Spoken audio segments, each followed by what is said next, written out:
Liverpool, of course, yet to sign Federico Chiesa, but are yet to actively pursue a deal for the Juventus winger. This is why Liverpool are signing Federico Chiesa. Liverpool fans, the transfer window is closing and the excitement is building, but just when you thought we might be done, a new name has entered the mix: Federico Chiesa. This is the kind of signing that could change everything. Why would Liverpool be so keen on a player Juventus is ready to part ways with? What does Chiesa bring to the table that makes him worth the gamble? Today, we're breaking down exactly why Chiesa could be the perfect fit for Klopp's system. Stick around because you won't want to miss this one. Liverpool fans, it's natural to wonder why we would be going after a player that Juventus is willing to let go. But don't let that fool you. There are multiple factors at play here, and just because Chiesa might not fit into Juventus's new system under their current manager doesn't mean he isn't the right player for Liverpool. Let's break this down. Every manager has their ideal player profile, and for Juventus's new boss, Diego Motta, Chiesa just doesn't seem to be a perfect fit. Rumors are even suggesting that Juve might be eyeing a player like Jadon Sancho instead. So if Chiesa doesn't align with their tactical approach, that's no reflection on his quality. It just means there's a potential market opportunity here for Liverpool, and this is where we need to pay attention. Let's get into the nitty-gritty of what Federico Chiesa brings to the table. At 26 years old, Chiesa is primarily a right-footed winger. But if you think he's just limited to playing on one side of the pitch, think again. Chiesa is versatile. He's played on both the left and right wings, as a second striker, and even as a center forward at times. This kind of adaptability is crucial, especially in a Liverpool squad where players are often expected to rotate and cover multiple positions. Now, when you think of Chiesa, one of the first things that should come to mind is his pace. Remember that stunning goal he scored in the 2020 Euro semi-final against Spain? Chiesa sprinted across the pitch, leaving defenders in the dust, before curling the ball beautifully into the net. Back then, he was regarded as one of the most explosive wingers in the world. However, it's important to acknowledge that Chiesa suffered a serious ACL injury in 2022. The injury kept him sidelined for 269 days, and yes, it did affect his explosiveness to some extent. But we'll dive deeper into how this injury has impacted his game later on. What hasn't changed, though, is Chiesa's ability to take on defenders and progress the ball. Whether he's dribbling past multiple players or carrying the ball into dangerous areas, Chiesa's attacking threat is undeniable. He ranks highly in metrics like take-ons and successful dribbles, which is even more impressive considering he was playing under Juventus's pragmatic manager, Max Allegri, who isn't exactly known for encouraging free-flowing attacking football.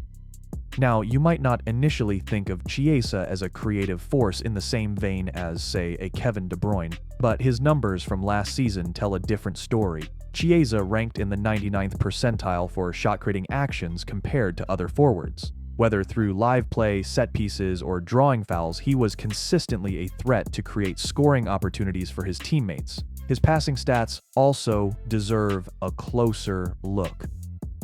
Chiesa averaged 2.29 key passes per 90 minutes and ranked high in other creative metrics as well. He has this underrated ability to manipulate the ball in tight spaces and slip through passes that set his teammates up for goal-scoring opportunities. This combination of ball carrying and passing ability leads to an impressive end product. Last season, Chiesa ended up with 27 shots, 4 goals, 19 key passes, and 2 assists. Not bad for a player supposedly diminished by injury, right? If there's one aspect of Chiesa's game that stands out, it's his shooting ability. While he may not be a traditional playmaker, his ability to get into scoring positions and finish off chances is what makes him a real threat. A majority of Chiesa's shots come from the left half space, where he cuts inside on his stronger right foot. Last season, out of his 9 league goals, 4 were scored from this area. But what really highlights Chiesa's accuracy is his ability to create separation and get his shots off quickly. Think back to his goal against Spain in the 2020 Euros. It took him just a millisecond to set the ball on his preferred foot and fire it into the net. If you want to think of a comparison, imagine Arjen Robben and how quickly he could release a shot. That's the kind of threat Chiesa poses when he's on the ball. Now, the big question: how could Jurgen Klopp use Chiesa in his system? There are a few intriguing possibilities here. First, Chiesa could slot in as a left winger, where he would have the freedom to cut inside, similar to how Luis Diaz operates. This would allow Liverpool to play a more direct style, with Chiesa offering a real threat from the edge of the box. Another option could be to use Chiesa as a second striker. While this might seem less likely due to Klopp's system typically requiring a number 10, which is currently occupied by Dominik Szoboszlai, it's still worth considering. However, Chiesa's injury history might make this role less suitable, given the physical demands it requires. Finally, Chiesa could be deployed on the right wing as backup to Mohamed Salah, with rumors circulating that Mohamed Salah might be on his way out soon, and Ben Doak also being linked with a move. Chiesa could provide much-needed depth in that area. This would allow Klopp to manage Salah's minutes more carefully, ensuring both players are fresh and ready for the long season ahead. Now, let's talk about why Federico Chiesa is a quintessential Michael Edwards signing.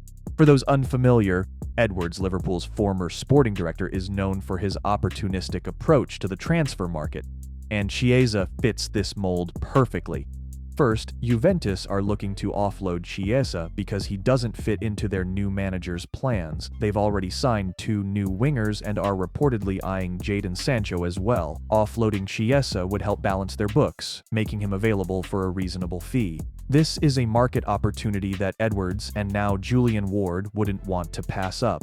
Remember, before his ACL injury, Chiesa was one of the hottest prospects in European football. He had 92 goal contributions for Fiorentina and Juventus before getting injured. Given his current situation and his desire to move to the Premier League, Liverpool could secure his services at a bargain price. Exactly the kind of value signings that Edwards has become famous for. Also, Liverpool's interest in Chiesa isn't just based on public perception. We know that Edwards and now Ward are data-driven to the core. They have access to information and analytics that the public doesn't, and if they see value in Chiesa, it's likely because they believe he can return to his best form and thrive in Klopp's system. So, where do we stand? Federico Chiesa might not be Liverpool's top priority, especially given the need for a new number 6 and a left-footed center-back. But if the price is right, bringing in Chiesa could be an astute move for the club. He offers versatility, depth, and a skill set that could prove invaluable over the course of a long season. Whether as a backup to Salah or as a direct threat on the left wing, Chiesa could bring that extra spark Liverpool needs to challenge on all fronts. But now, we want to hear from you. Would you be excited to see Federico Chiesa in a Liverpool shirt? Do you think he has the potential to become a starter, or would he be more of a rotational option? Let us know your thoughts in the comments below. And don't forget to hit that subscribe button and turn on notifications so you never miss another deep dive into Liverpool's transfer moves. Thanks for watching, and as always, ynwa, you'll never walk alone. Take care, and we'll see you next time.